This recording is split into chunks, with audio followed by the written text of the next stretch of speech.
दोस्तों ये शेर है, इसे जंगल का राजा कहते हैं। ये बहुत ज़्यादा ताकतवर होते हैं। ये बड़े से बड़े जानवर या इंसान को मारने की ताकत रखता है। ये बहुत तेज़ी से भागता है, लेकिन ये इतना खतरनाक खुखार शेर सर्कस में कठपुतली की तरह क्यों नचाया जाता है? ये चाहे तो इसे तोड़कर भाग सकता है, लेकिन ये इसे तोड़ने की कोशिश भी नहीं करता है। ऐसा क्यों? दोस्तों ये कहानी तब शुरू होती है जब ये लोग शेर के बच्चे को उसके बचपन में पकड़कर लाते हैं और उसे एक चेन से बांध देते हैं। ये शेर बचपन में इतने ताकतवर नहीं होते हैं, तो वो इस जंजीर से आज़ाद होने की बहुत कोशिश करता है, लेकिन इससे ये जंजीर नहीं टूटती है। फिर ये छोटा सा शेर का बच्चा ये दिल से एक्सेप्ट कर लेता है कि वो इसे कभी नहीं तोड़ सकता है, और बड़ा हो जाने के बाद भी इस सर्कस से निकलने की कोशिश भी नहीं करता है। इस स्टोरी से हमें ये सीखने को मिलता है कि दुनिया में ऐसे बहुत सारे लोग हैं जो ये बात दिल से एक्सेप्ट कर लेते हैं कि वो कभी भी सेव करके या इन्वेस्ट करके करोड़पति नहीं बन सकते हैं, बट क्या वो अपनी पूरी लाइफ में कभी भी अमीर नहीं बन सकते हैं? सपोज आप अभी 20s की एज में हैं और आपके पास जीरो बैलेंस है, तो हो सकता है कि आप बहुत ज़्यादा हार्डवर्क करके सेविंग करके आप 20 या 25 सालों में अपनी लाइफ का पहला 1 करोड़ अचीव कर लो, बट उसके बाद का दूसरा करोड़ कमाने के लिए आपको इतना टाइम नहीं देना पड़ेगा। इसे आप सिर्फ 4 से 5 सालों में ही अचीव कर लोगे, बिना ज़्यादा हार्डवर्क किए, बिना उसमें एक्स्ट्रा पैसा ऐड किए। नेक्स्ट अगले 2 करोड़ 2 या 3 सालों में अचीव कर लोगे। ये सब पॉसिबल होगा पावर ऑफ कंपाउंडिंग की हेल्प, जो आप इस वीडियो में काफ़ी आसान लैंग्वेज में समझने वाले हैं। दोस्तों अगर आप अर्ली एज में अमीर बनना चाहते हो, जल्दी से जल्दी फाइनेंशियल फ्रीडम को अचीव करना चाहते हो, तो इस वीडियो को एंड तक देखना। जितने भी बड़े इन्वेस्टर हैं like Warren Buffett, Rakesh Jhunjhunwala, इनके अमीर होने के सारे सीक्रेट और कुछ इंपॉर्टेंट लेसन को डिटेल्स में डिस्कस करने वाले हैं। हम इस वीडियो को 3 सेक्शन में समझेंगे। पहला है पावर ऑफ कंपाउंडिंग के बेसिक कॉन्सेप्ट को समझेंगे। दूसरा है हम कंपाउंडिंग को अलग अलग वे में इन्वेस्टिंग मेथड से समझेंगे। एंड तीसरा है पावर ऑफ कंपाउंडिंग में टाइम कितना इंपॉर्टेंट रोल प्ले करता है। आइए इसे एक स्टोरी के थ्रू समझने की कोशिश करते हैं। इंदौर में एक रमेश नाम के व्यक्ति रहा करते थे। इनके 2 बेटे हैं, जिसमें से एक का नाम सनी और दूसरे का नाम बंटी था। रमेश अपने दोनों बेटों को रेगुलर बेस पर 100 रुपये की पॉकेट मनी दिया करता था। सनी अपनी पॉकेट मनी बड़े ध्यान से खर्च करता था और जो बच जाते थे उसे वापस सेव भी कर लेता था। लेकिन उधर बंटी अपनी पॉकेट मनी बिना कुछ सोचे समझे फालतू की चीज़ों पर ही खर्च कर देता था। इसे देखते हुए रमेश ने डिसाइड किया कि वो अपने दोनों बेटों को पैसों का सही तरीके से इन्वेस्टमेंट करना और सही यूज़ करना सिखाएंगे। रमेश ने अपने दोनों बेटों को अपने पास बुलाया और कहा, आज से मैं आप लोगों की पॉकेट मनी बढ़ा रहा हूँ, वो भी पूरे 1 साल के लिए। लेकिन इसमें मेरी एक शर्त है। इस पॉकेट मनी को आप 2 तरीक़ों से ही ले पाओगे। पहला तरीका है कि आप मुझसे हर महीने 1000 रुपये ले जाओ, और दूसरा तरीका है कि आप पहले महीने मुझसे 10 रुपये लो, और उसके अगले महीने 20 रुपये, और उसके अगले महीने 40 रुपये, और अगले महीने 80 रुपये। यानी कि मैं उस पैसे को हर महीने डबल करके देता रहूँगा 1 साल के लिए। दोनों बेटों को ये शर्त मंजूर थी।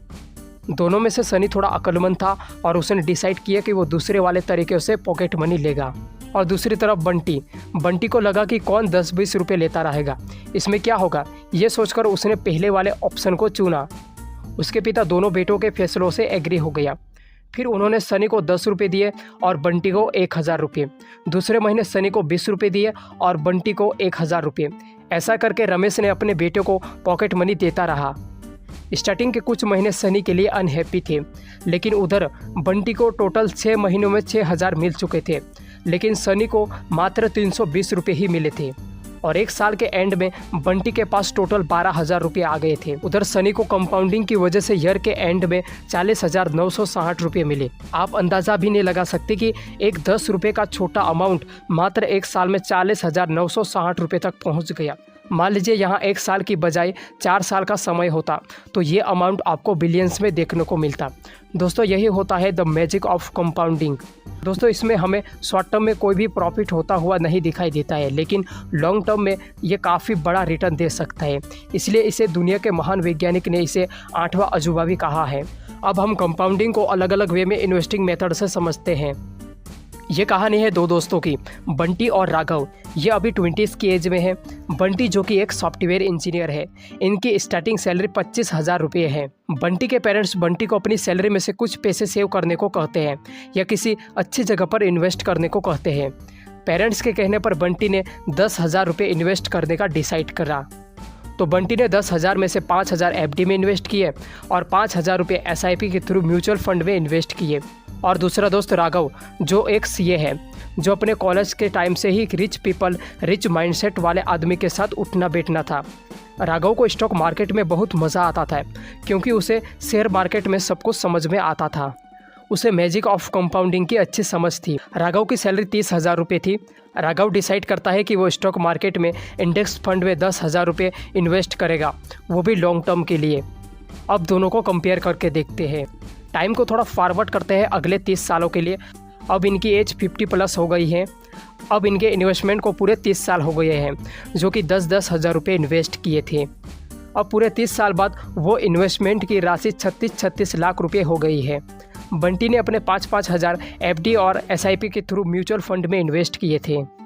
तो 30 साल में FD में टोटल 18 लाख इन्वेस्ट किए और 7% के इंटरेस्ट रेट के अकॉर्डिंग 61 लाख रुपये हो गए। और दूसरे 5,000 म्यूचुअल फंड के थ्रू SIP में इन्वेस्ट किए, जो 30 साल बाद 18 लाख रुपये हो गए। और उस पर 14% के हिसाब से 30 साल बाद रिटर्न के फॉर्म में 2,77 लाख रुपये मिले। अगर दोनों का टोटल किया जाए तो बंटी को 30 साल बाद 3,38 लाख रुपये मिले। वहीं दूसरा दोस्त राघव, जिसने अपना सारा पैसा इंडेक्स फंड में इन्वेस्ट किया था, जो कि 30 साल बाद होते हैं 36 लाख रुपये, जो 15% इंटरेस्ट रेट के अकॉर्डिंग 7 करोड़ रुपये हो गए हैं। तो दोस्तों आपने देखा कि कैसे बंटी और राघव ने सेम अमाउंट इन्वेस्ट किया, वो भी सेम टाइम के लिए। लेकिन इनके इन्वेस्टमेंट करने का तरीका डिफरेंट होने के कारण दोनों को अलग अलग रिटर्न मिला। बंटी को 3,38 लाख रुपये मिले, जबकि राघव को 7 करोड़ रुपये मिले।